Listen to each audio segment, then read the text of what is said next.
Hello, if you clicked on this video and you don't know who I am, I'm Serene. If you clicked on this video because I look familiar and you're like, why is she on my For You page or homepage? Probably because at some point you've watched one of my videos on one of my many channels. This channel is my main channel now. It originally started as my pregnancy documentation in 2020, and it turned into more of like a shorts channel where I was just re-uploading short form content.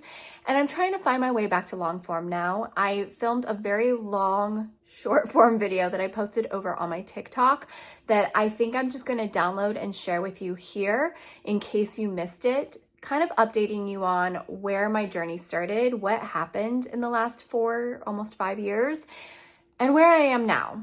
And it's embarrassing. I go into some embarrassing life lessons.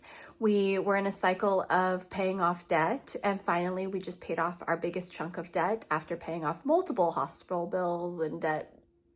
It's been a lot, but here's that video. And then moving forward, I would love your opinion on what you enjoy watching for long form content. And hopefully we can get to know each other again. I'm 41 years old. I have a daughter who is in what people call pre-K, TK. Before I became a mom, I was a beauty YouTuber from 2014 to about 2018. Started creating beauty content on YouTube because I was very, very, very, very sad. I was very lost. I was depressed. I randomly discovered the beauty YouTube community and wanted to be a part of it, and just randomly started posting beauty content. I'd always been in love with beauty. I'd always loved trying products, and my bread and butter was testing new products, doing Tester Tuesdays, Makeup Bag Mondays, and Facial Fridays. Eventually led me to extreme over consuming that put me into debt. I started life with very little debt, thankfully, because I went to a really cheap college. I finished in 3 years, and I was in a privileged position where my college was able to be paid for as I was going. I lived at home, and then I moved to New York. That was really rough. And then I moved back to California, but moved to LA. And I had worked a bunch of different restaurant jobs, retail jobs, while trying to pursue acting. That's where I met my husband. Every so often I would book work where it would pay quite a lot, but chunks. It was never consistent. Being Asian American and not necessarily the right type of Asian for Hollywood back in the day, it was hard. It was rough. A lot of body dysmorphia issues, a lot of, can I even say racism on TikTok anymore? A lot of self-esteem problems, anger issues started to arise. Anyways, that's when I discovered YouTube, and I loved being able to kind of control putting content out into the world. And I fell in love with the beauty community. I fell in love with just doing what I love doing, which is reviewing products. Unfortunately, that exacerbated probably a shopping problem I've always had. My mom suddenly had a stroke during a routine biopsy that completely changed her life. She was independent, and then she was completely dependent. Through that next year process, my YouTube career kind of blew up in a good way. And so it was like I had the highest of highs career-wise and the lowest of lows personal-wise. Was making really good money for a while on YouTube. We were making a solid 6-figure income while dealing with all of this stuff. But I definitely overspent on the business aspect of things and wasn't smart with saving enough. I was grieving. I was still kind of pushing through creating content, but I never gave myself the chance to truly grieve. And when I finally did, I looked at my life and I realized that it didn't matter how many PR lists I was on. It didn't matter how many events I went to. I couldn't fill this hole inside of me. A year-long no-buy. That no-buy, I kind of transitioned my content more into ASMR, facial treatments because people really enjoyed seeing the different types of facial treatments out there in the world and learning about them. So it was more educational and relaxing for those who were just using it to relax. It was doing really, really well. And we started to buckle down on our finances and really save up an emergency fund. We weren't paying off all of our debt, but we were saving a lot because of just knowing we needed to save. And luckily we did, because then 2020 happened and I found out I was pregnant. So we had waited to have kids because I was going through so much. First time we thought we were ready to have kids, like me mentally and emotionally ready to have kids, my mom ended up getting sick. Once my mom was a little more stable and we thought maybe this was the new normal, and yes, she needed to be at skilled nursing, but she was definitely seemed to have a new normal, a new happy. We thought maybe this would be a chance to have a kid, because it would also be great that my mom would maybe get the chance to meet my baby. She quickly declined and passed away. Finally, after years of grieving, I felt like we were in a place where I had done a lot of work to be ready to have a kid without my mom, which was very hard. But we had thought about it, and then 2020 happened and we decided to just put it on pause again because of all the uncertainty. And that is the universe or God laughing at me and being like, nope, you're already pregnant, and yeah, you'll never be ready. The world will never be ready. It will never be a perfect time. Pregnant. I didn't know it yet, but I'm grateful that we did save up as much as we did, because during that time, during 2020, I had signed with a management company for the first time really, to hopefully get the brand deal side of things off of my plate and off of Chris's plate, the negotiating, the contacts, all of that stuff, so that we could focus on being parents and for Chris to build his own stuff so that it wasn't just social media. That management company did not perform the way that they had sold me on it, especially since our only source of income at the time was social media. During 2020, with the uncertainty, with my content transitioning, with me going through a lot of prenatal depression and then postpartum depression, my content just wasn't what it should have been, and I probably deserved to lose my audience, or maybe people just didn't want to be online anymore, and that's totally fine. I've grown, I've changed, the people I watch have changed, the content I consume is different. I would hope that we all evolve and change, and it's an ever-changing economy. Went from making a solid 6 figures to literally maybe 5 figures if we're lucky, to me losing my mind a little bit and not being able to work consistently. So while I might be posting consistently, the content isn't the kind of content that generates brand deals or viewership. I became a fitness instructor. Really love being a fitness instructor. It was the first time I felt job satisfaction in a while, where I felt good about what I was doing. I felt like I was earning a paycheck. Because the other thing is, like, as a creator of YouTube ad revenue, which also would randomly just disappear because of a glitch or they were holding my paycheck for whatever reason, there's very little consistency in it. And on top of that, even if you are getting consistent brand deals, they don't pay out for like net 60, net 90.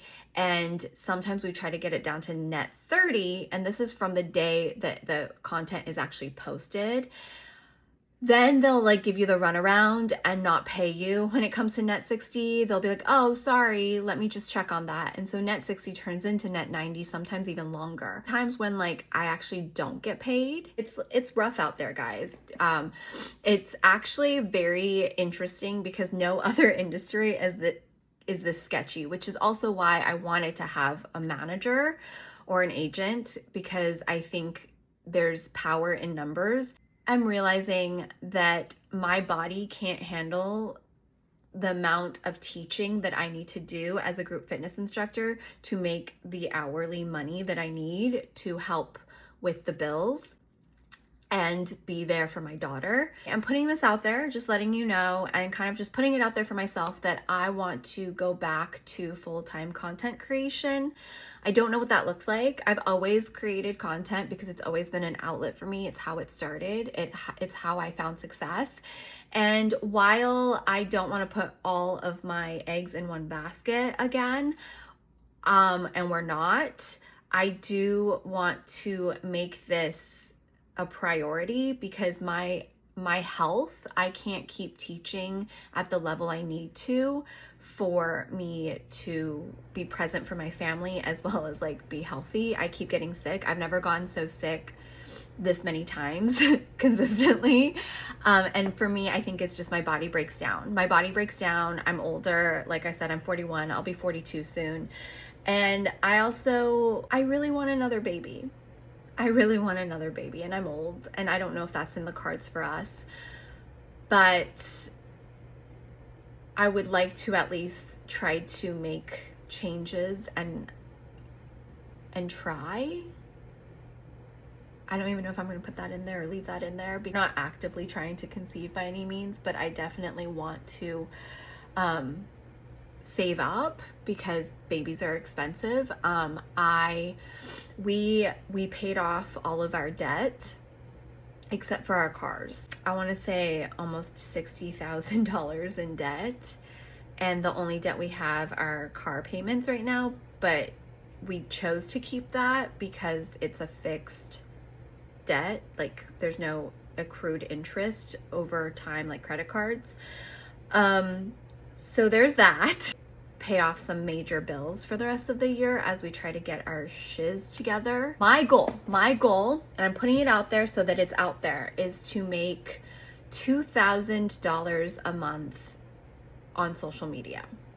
Between views, between AdSense, between brand partnerships, and maybe even affiliate income. I make pennies on affiliate income because I'm not that type of creator. Like I don't push links. I'm trying to be better about having links when it feels not gross and sharing things that I use consistently, and everything's on my ShopMy for that reason. I try to be better about updating my ShopMy, but I don't love pushing links.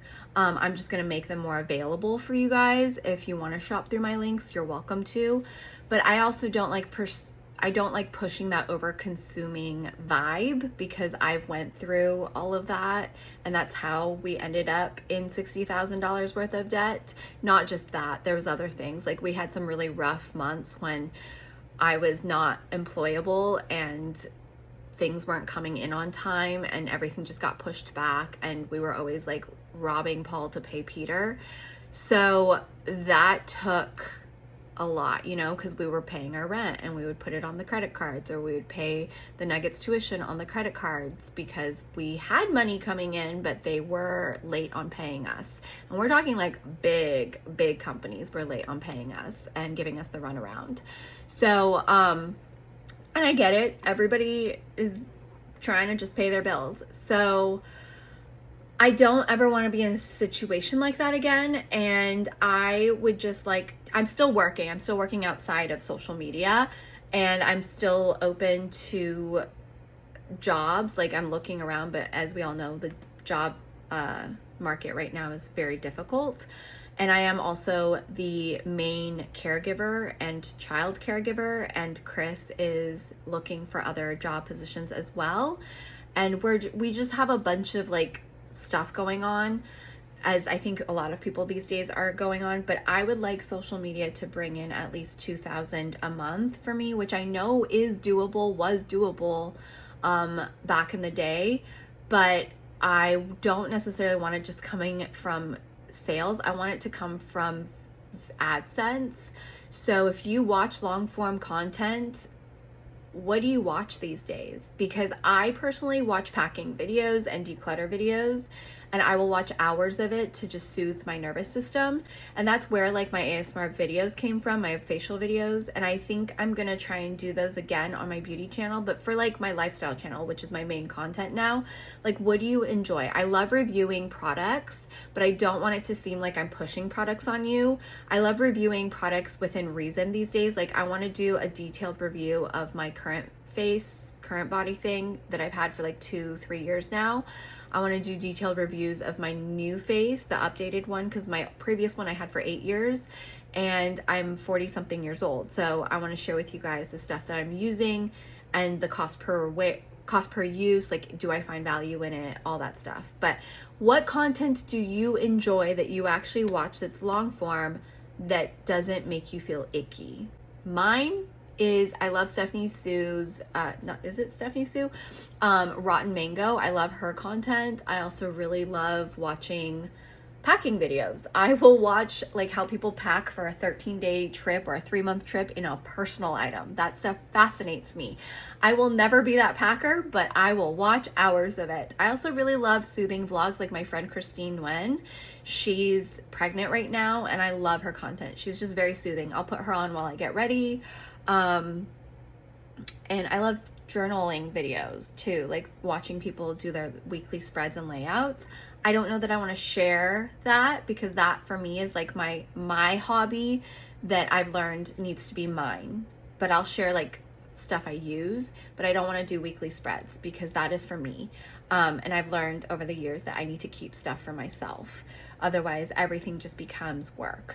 So yeah, this is like a 20-minute video for TikTok, but please help a mama out.